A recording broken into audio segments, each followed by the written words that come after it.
Hi, it's C. So it's September, school is back in session, and that got me thinking about some of the things that I have learned as both a parent and an educator who used to work in the school systems for a short while when I was still in New York. So here's a short list of some things to start thinking about.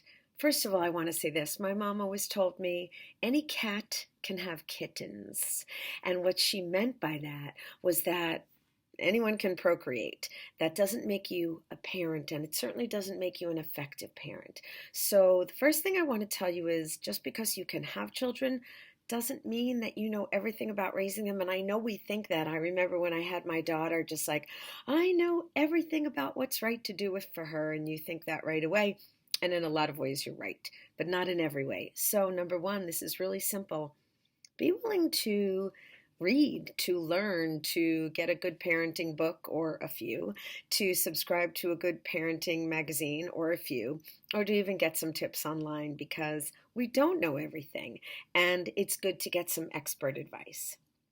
So, my number two tip is be consistent. I think this is one of the biggest mistakes we make in the classroom as teachers and also as parents is that we're just not consistent. We say that there'll be some consequences for something that they do, but then we don't follow through with that. So, real simple here, say what you mean and mean what you say. If you don't mean it, don't say it.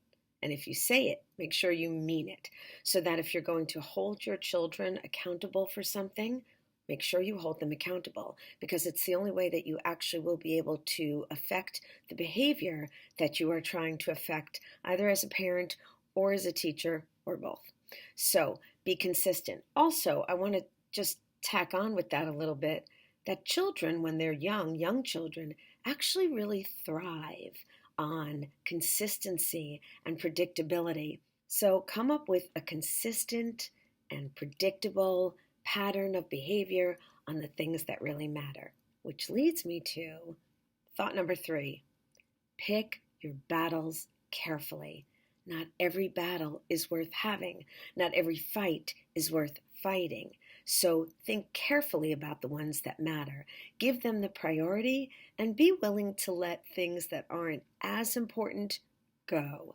It will make your child listen to you more if the things that you're really insistent about have value that can be seen and you're not just arguing over every little thing that comes up between the two of you that you don't do the same way.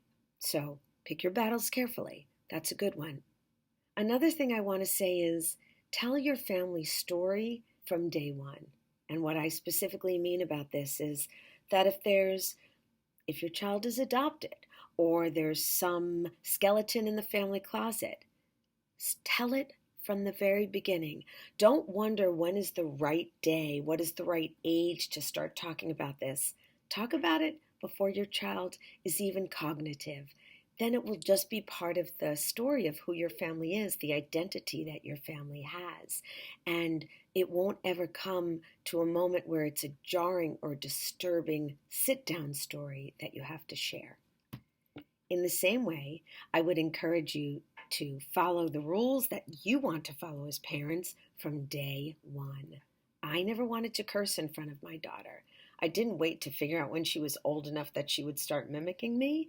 It was just a decision I made from the very first day. So from the time she was an infant, I did not curse in front of her, and she in turn did not curse until she got much older.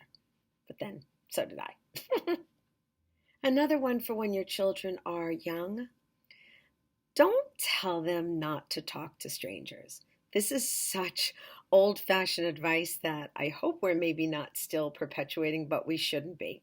First of all, you talk to strangers all the time, and so do they. You talk to strangers when you talk to a cashier at a grocery store you've never been to, or the teller at a bank, or any other person, even if you're sitting on a subway or a bus that's sitting next to you. We talk to strangers all the time. There's nothing inherently wrong with talking to strangers.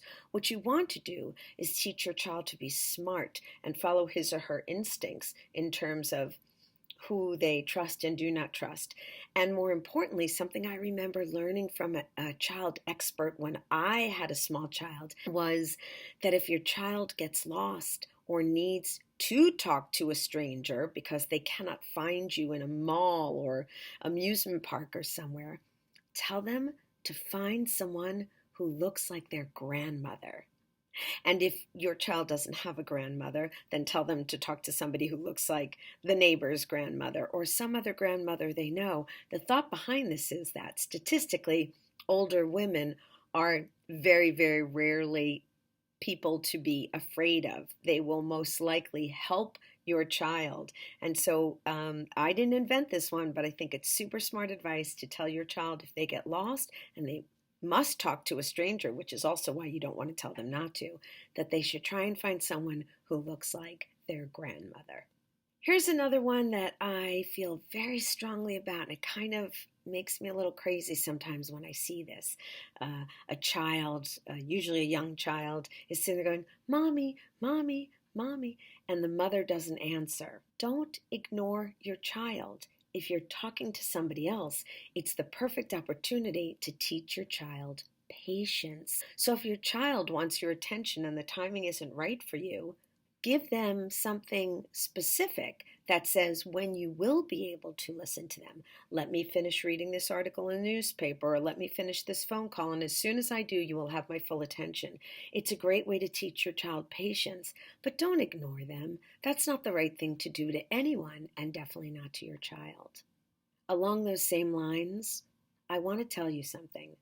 When you tell your child that they cannot do something and they keep pestering you about it, like you cannot have another piece of cake or some dessert, and they keep saying, "Please, Mommy, please, I want that," and then ultimately you say to them, "Fine, you can have a small piece," be very clear on what the lesson was that you just gave your child.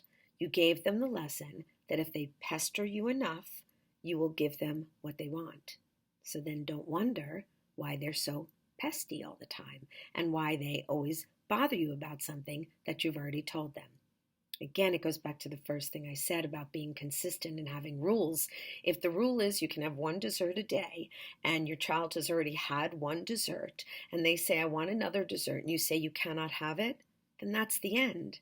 There's nothing more to discuss.